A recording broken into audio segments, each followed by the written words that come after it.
അസ്സലാമു അലൈക്കും വറഹ്മത്തുള്ളാഹി.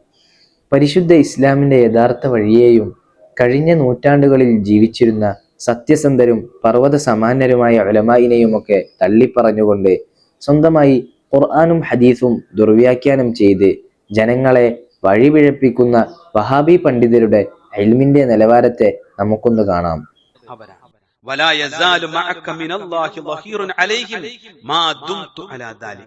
ഈ നിലയിൽ തന്നെ ഇദ്ദേഹം ഈ വായിക്കുന്നത് അബൂ ഹുറൈറ റളിയല്ലാഹു അൻഹുവിനെ തൊട്ട് ഇമാം മുസ്ലിം എന്നവർ റിപ്പോർട്ട് ചെയ്യുന്ന ഇന്നലി ഖറാബതൻ അസ്ലുഹും എന്ന് തുടങ്ങുന്ന ഹദീസിന്റെ അവസാന ഭാഗമായ വലാ യസാലു മഅക മിനല്ലാഹി ളഹീറുൻ അലൈഹിം മാ ദുംത അലാ ദാലിക് എന്നാണ് ഈ ഹദീസിന്റെ രൂപം.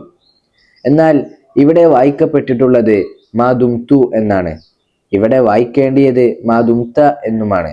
ഇത്തരത്തിൽ താൻ ഈ വായിക്കുന്നതൊരു മുഖാത്തബിന്റെ ത ആണോ അതോ ഒരു മുതക്കല്ലിമിന്റെ ത ആണോ എന്ന് പോലും തിരിച്ചറിയാത്ത ഇവരെ പിന്തുടർന്നാൽ ഉണ്ടാകുന്ന പ്രശ്നങ്ങൾ ബുദ്ധിയുള്ളവരോട് പറയേണ്ടതില്ലല്ലോ. അല്ലാഹു സുബ്ഹാനഹു വ തആല ഇത്തരം പിഴച്ച പ്രസ്ഥാനങ്ങളെ തൊട്ടും ചിന്തകളെ തൊട്ടും ആശയങ്ങളെ തൊട്ടും നമ്മെ ഏവരെയും കാക്കുമാറാകട്ടെ. ആമീൻ യാ റബ്ബൽ ആലമീൻ.